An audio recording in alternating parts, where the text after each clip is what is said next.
جو صغیرہ گناہوں کے سوا بڑے بڑے گناہوں اور بے حیائی کی باتوں سے اجتناب کرتے ہیں، بے شک تمہارا پروردگار بڑی بخشش والا ہے، وہ تم کو خوب جانتا ہے۔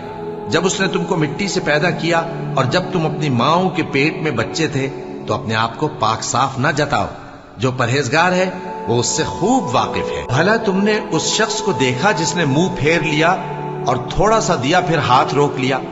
کیا اس کے پاس غیب کا علم ہے کہ وہ اسے دیکھ رہا ہے؟ کیا جو باتیں موسیٰ کے صحیفوں میں ہیں ان کی اس کو خبر نہیں پہنچی؟